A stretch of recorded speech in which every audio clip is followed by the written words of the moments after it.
welcome back to my channel. Oke, kali ini guys, kemarin tuh aku udah sempet sharing soal 10 mitos ya. Nah, ini karena aku udah deket dengan waktunya, aku tinggal menunggu hari aja. Jadi aku mau sharing juga nih persiapan persalinan aku apa aja. Nah, sebelum kita mulai, jangan lupa ya di like, subscribe, and komen-komen kalau misalnya ada tambahan dari informasi aku, atau misalkan ada ide-ide lain tentang video-video yang lain, boleh yuk langsung di sharing aja. Yaudah, kita langsung mulai aja ya untuk persiapan persalinan buat bunda-bunda, mamis-mamis semuanya. Oke, mamis, mohon maaf ya kalau badannya agak kegedean. Nah, apa aja sih yang harus kita persiapin kalau misalnya kita udah mau bersalin? Yang pastinya selain dari persiapan mental kita, fisik kita harus sehat, dan kehamilan kita dalam keadaan yang sehat juga. Udah gitu kita harus siapin kekuatan kita buat yang normal maupun sesar, semuanya sama-sama berisiko ya mam ya. Jadi jangan merasa kalau misalnya sesar tuh nggak perlu butuh mental atau apapun, itu tetap ya kita harus berjuang, dan karena anak kita juga berjuang. Nah, untuk persiapan persalinan yang pertama itu mams, di sini adalah persiapan baju-baju bayi dan baju mams ya. Ini aku bakalan sharing sedikit peralatan bayi aku dan juga peralatan si akunya, untuk akunya juga. Ini mams, peralatan bayinya ini emang udah aku packing. Aku dari anak pertama emang kayak gitu sih, dari 2 bulan sebelumnya pasti udah aku siapin semuanya. Supaya apa? Supaya suami kita kalau misalnya namanya mau melahirkan kan pasti panik atau dia bingung apa aja yang mau disiapin. Nah, kita bantu dia untuk nyiapin ini semua. Nah, ini aku buka ya peralatan bayinya.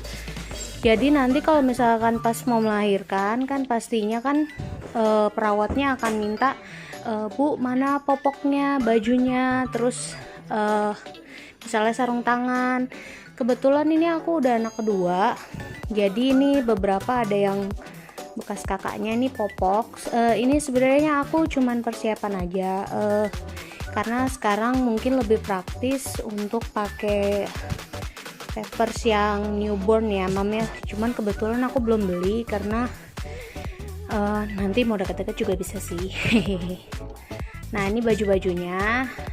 Terus di dalam ini tuh baju, celana, ini aku bawa sebanyak mungkin ya, supaya maksudnya nggak bolak-balik gitu.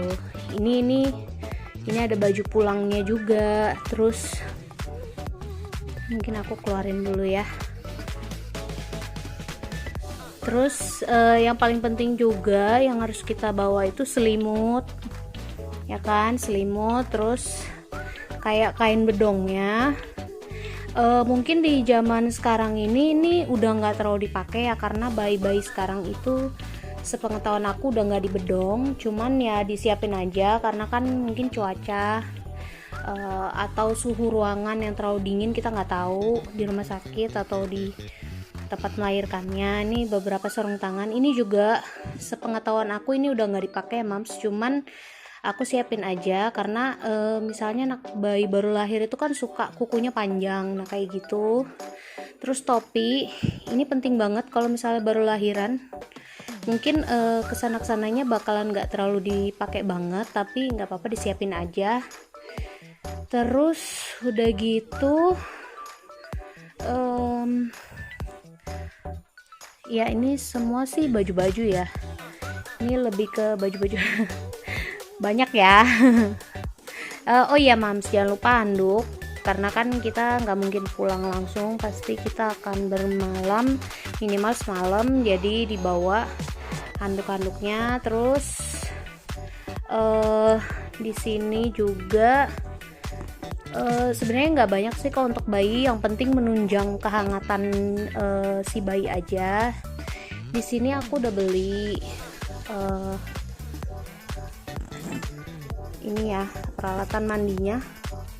Ini aku beli yang pack, isinya itu ini ada bedak, terus ini ada baby bath, terus ini baby colon, dan yang ini apa nih yang terakhir?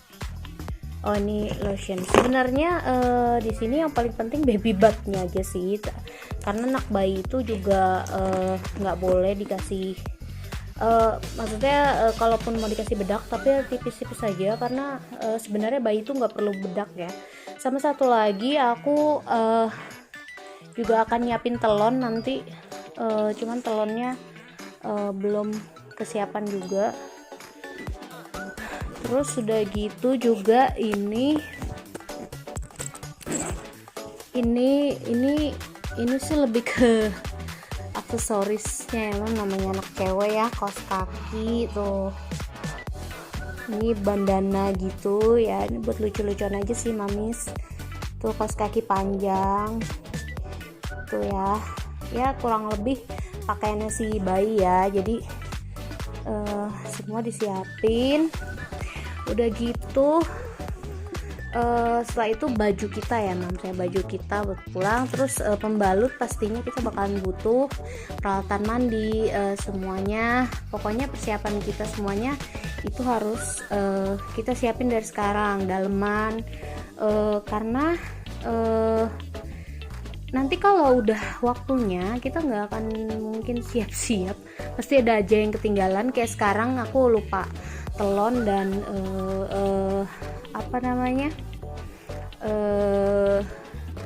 bukan lupa sih, tapi belum kesiapan aja, mungkin besok baru aku lengkapin lagi.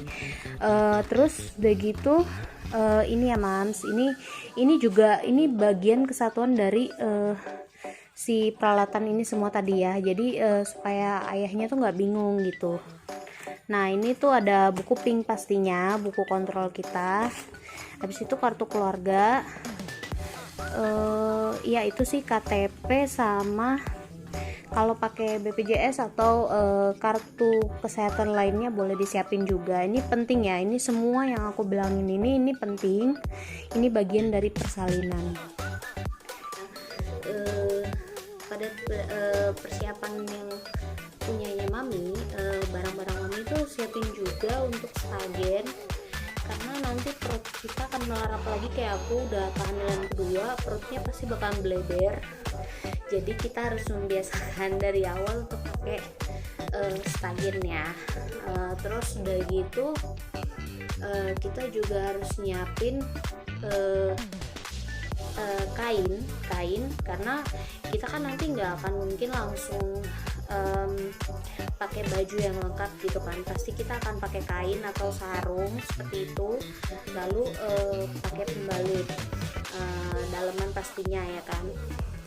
Kemudian kita juga harus siapin bra yang nyaman ya maminya, bra untuk, kalau bisa bra yang untuk menyusui. Jadi aku punya contohnya di sini, bra untuk menyusui itu kurang lebihnya seperti ini ya mami ya. Jadi dia ada kancingnya supaya bisa dibuka. Nah jadi ini bisa memudahkan mamis untuk belajar menyusui, terutama yang anak pertama kan, pasti kita langsung diajarin tuh nanti sama perawat atau bidannya, baik di rumah sakit maupun di bidan sama ya, karena kan aksi eksklusif itu sangat penting.